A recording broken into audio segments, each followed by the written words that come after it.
नमस्कार दोस्तों। कल दिल्ली सरकार ने अपना बजट पेश किया है।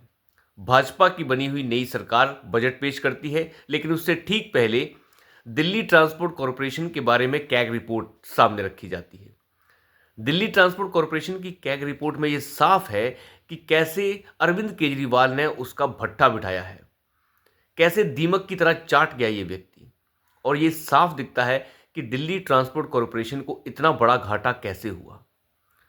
दिल्ली ट्रांसपोर्ट कॉरपोरेशन जो है वो इतने ज़्यादा घाटे में कैसे चला गया, इसके ऊपर विचार विमर्श करने की आवश्यकता है। अरविंद केजरीवाल की सरकार द्वारा जो सत्यानाश मारी गई दिल्ली ट्रांसपोर्ट की, वो इन आंकड़ों से साफ दर्शाया गया है। दिल्ली ट्रांसपोर्ट कॉरपोरेशन में लगभग 4400 बसें चल रही थी पहले। 4300 4400 के आसपास बसें जो है वो टोटल अरविंद केजरीवाल जब आए थे तब वो चल रही थी।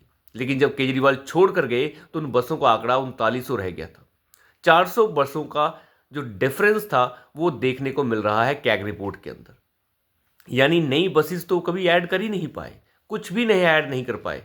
हम ये कर देंगे, हम वो कर देंगे, हम फलाना कर देंगे, हम ढमकाना कर देंगे, महिलाओं को फ्री कर दिया, उसको फ्री कर दिया, इसको फ्री कर दिया। दिल्ली ट्रांसपोर्ट कॉरपोरेशन का जो घाटा है वो डबल हो गया, वो घाटा डबल हो गया है। अब अंदाज़ा लगाइए, जो पहले लॉस में चल रही थी वो अब डबल लॉस में है। उसके ऊपर कर्ज इतना ज़्यादा हो गया है कि वो दिल्ली ट्रांसपोर्ट कॉरपोरेशन किसी लायक ही नहीं बचा है।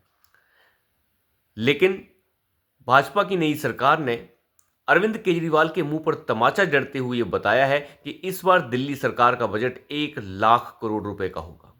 ये बहुत बड़ा उछाल है। अरविंद केजरीवाल भी 75,000 करोड़ तक पहुंचे थे, लेकिन इस बार दिल्ली का जो बजट है वो 1 लाख करोड़ रुपए का है, जिसमें 12,000 करोड़ रुपए तो केवल परिवहन विभाग के लिए ही रखे गए हैं। उस विभाग को कैसे दुरुस्त करना है उसके बारे में बताया गया है। अरविंद केजरीवाल के गोपाल राय को कहा जाता है बड़ा ईमानदार व्यक्ति है, तो ऐसी ईमानदारी वाले व्यक्ति के डिपार्टमेंट में इतना बड़ा घाटा हो गया। वो क्या कर रहा था? झक मार रहा था, घास छील रहा था, इसके सिवाय कुछ नहीं कर रहा था। वो भी केजरीवाल के ही पद चिन्हों पर चल रहा था और सारा का सारा पैसा इकट्ठा करके पार्टी फंड में लगाया जा रहा था ताकि पार्टी का विस्तार हो सके। ये केजरीवाल की नीतियां हैं। तो 12,000 करोड़ रुपए तो केवल इसी के लिए रखा गया है इस बार के बजट में कि वो परिवहन विभाग को दिया जाएगा। नई बसों का, इलेक्ट्रिक बसों का, ये सारा सिस्टम तय किया जाएगा। तो आप अंदाजा लगा सकते हैं कि नई नवेली जो सरकार जो बनी है वो कैसे काम कर रही है। नल से जल योजना के लिए सारी चीजें जो है इस बार नए तरीके से दोबारा से रखी गई हैं। 5,000 करोड़ रुपए महिला सम्मान के लिए भी रखा गया है, जिस योजना के तहत नरेंद्र मोदी जी ने यह कहा था कि महिलाओं को ये पैसा प्रोवाइड किया जाएगा। अब वो कैसे होगा, किसको जाएगा, वो अभी तय होना अलग है, लेकिन 5,000 करोड़ रुपए का बजट उसके लिए अलॉट कर दिया गया है। तो ये सारा का सारा सिस्टम इस तरीके से चल रहा है। लेकिन अरविंद केजरीवाल के जो पिटलक्कू हैं, आप देखिए आतिशी मार्लेना, वो सामने आके कहती हैं कि ये बजट तो हवा हवाई है, ये हो ही नहीं सकता है बजट। भाई तुम तो हवा हवाई ही कहोगे। तुमने शराब से पैसा लूट लिया, यहाँ से पैसा लूट लिया, वहाँ से पैसा लूट लिया, वो सारा पैसा तुमने पार्टी के ऊपर लगा दिया और पार्टी का विस्तार किया। ऐसे तो पार्टी पंजाब में, गोवा में और पता नहीं कहाँ कहाँ फैल गई। ये कैसे फैल गई? ये ईमानदारी से तो फैली नहीं। केजरीवाल की छवि ऐसी तो है नहीं कि वो पार्टी फैल जाए। केजरीवाल तो एक चुरचक्का डकैत, दुरुस्त, पूरी तरीके से डकैती वाली उसकी इमेज बन चुकी है। लेकिन डकैत के लोग ये कहते हैं कि 1 लाख करोड़ रुपए का बजट तो कभी हो ही नहीं सकता। क्यों नहीं हो सकता? तो ये बजट जो है ये बता रहा है कि केजरीवाल की नाकामियां क्या हैं। बड़ा ही बेहतरीन बजट पेश किया गया है और साथ ही साथ शिक्षा विभाग और जल के ऊपर, खास तौर पर जो जल की दिक्कतें जो हैं दिल्ली के अंदर रहती हैं, उसके लिए भी 9,000 करोड़ रुपए का बजट दिया गया है। यानी कि दिल्ली के अंदर जिस तरीके से पीने के पानी की समस्या है, उस समस्या को सॉल्व करने की कोशिश की गई। और इसके साथ साथ 500 करोड़ रुपए का बजट जो है वो यमुना की सफाई के लिए रखा गया है। केजरीवाल जो हैं पिछले 10 सालों के अंदर 6,000 करोड़ रुपए खर्च कर चुके थे यमुना की सफाई के लिए, जिसमें केंद्र सरकार की मदद भी शामिल है। उसका हिसाब नहीं दे पाया है ये व्यक्ति आज तक कि वो कैसे किया गया, कहाँ किया गया, कहाँ कौन सी सफाई की गई। अगर सफाई करने का तुम्हारा मन होता तो तुम कर चुके होते। तुमने हर एक एक रुपया जो है वो लगा दिया पार्टी फंड के अंदर इनडायरेक्ट तरीकों से। तुमने शराब के ठेके उन लोगों को दे दिए और दूसरे लोगों से पैसा ले लिया। शराब के ठेके उन्हें दिए गए जो नाकाबिल थे, जिनसे तुमने पैसा बटोरा। वो सारा का सारा पैसा पार्टी फंड में गया। तो ये अरविंद केजरीवाल की जो नीतियां थी, ऐसा नहीं था कि वो दिल्ली का विकास नहीं चाहते थे, लेकिन अगर दिल्ली का विकास कर देंगे तो फिर पार्टी फंड में पैसा कैसे आएगा। हालांकि डकैत ने ये बड़ा अच्छा तरीका लगाया है कि खुद उसने कोई विभाग अपने पास नहीं रखा, कोई मंत्रालय अपने पास नहीं रखा, कोई कुछ नहीं अपने पास रखा, न कहीं साइन किए। लेकिन पार्टी का मुखिया और सरकार का मुखिया तो केजरीवाल ही है। तो मुखिया अगर तुम हो तो भैया सज़ा भी तुम्हें मिलनी चाहिए। तो इस चीज़ के ऊपर तो सुप्रीम कोर्ट और दूसरे कोर्ट जो हैं, वो राउज एवेन्यू कोर्ट हो, वो अपना काम कर रहे हैं। लेकिन केजरीवाल की बात बिल्कुल तय है। वो इस बजट को हवा हवाई बता रहे हैं कि ये बजट हो ही नहीं सकता, ये तो बिना मतलब की बात है, ऐसा बजट नहीं हो सकता।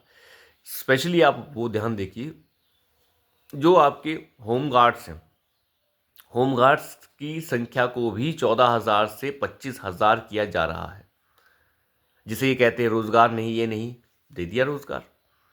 लेकिन केजरीवाल ने तो रोजगार किन्हें दिया ये आप अच्छी तरह से जानते हैं।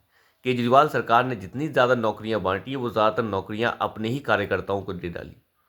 किसी की सैलरी 3 लाख कर दी, किसी को अपना सेक्रेटरी बना दिया, किसी को कुछ कर दिया, किसी को 5 लाख दे दी, किसी को 3 लाख दे दी, किसी को 2 लाख दे दी। ये ड्रामा अरविंद केजरीवाल की सरकारों में चलता रहा। प्रॉफिट ऑफ ऑफिस क्रिएट करने की कोशिश होती रही। कोशिश क्या होती रही, हो रखे थे, जिसके ऊपर अभी वीके सक्सेना जी ने, जो उपराज्यपाल हैं, उन्होंने एक्शन लिया है। तो केजरीवाल की बातें तो छोड़ दीजिए, वो व्यक्ति बहुत बड़ा डकैत था। और डकैती ऐसा नहीं है कि अपने लिए डाली गई, वो पार्टी के विस्तार के लिए डाली गई और साथ ही साथ देश की बर्बादी के लिए, ताकि बर्बाद किया जा सके देश की राजधानी को। मेट्रो के लिए बजट दिया गया है इसमें स्पेशल, जिस मेट्रो के बजट के लिए सुप्रीम कोर्ट तक जाना पड़ा केंद्र सरकार को कि अरविंद केजरीवाल फंड रिलीज नहीं कर रहे हैं मेट्रो का अपने हिस्से का। 500-700-800 करोड़ रुपए का बजट था जो दिल्ली सरकार को देना था रैपिड रेल के लिए, लेकिन सुप्रीम कोर्ट के कहने के बाद वो दिया गया। तो आप अंदाज़ा लगाइए, इस बार की सरकार ने उसे पहले से ही दे दिया है और ज़्यादा बढ़ा के दिया है। तो आप तरक्की खुद सोच सकते हैं कि कैसे होगी। लेकिन केजरीवाल जी ने तो उस समय बजट तक देने से मना कर दिया, मेरे पास तो है ही नहीं। तो उस समय जब इनका बही खाता चेक किया गया तो उन्होंने 1100 करोड़ रुपए तो अपनी दिल्ली सरकार की एडवर्टाइजमेंट के लिए खर्च किया था, जिसके बाद हाई कोर्ट इतना नाराज़ हुआ, सुप्रीम कोर्ट नाराज़ हुआ, तब जाके इन्होंने फंड रिलीज़ किया। तो ये हालत है अरविंद केजरीवाल की। अभी क्लासरूम घोटाला तो सामने आ ही गया है, जिसमें क्लासरूम घोटाले के अंदर ये बताया गया है कि कोई कमरा क्लासरूम का 2 लाख के टेंडर में है, कोई 25 लाख में है, कोई 27 लाख में है।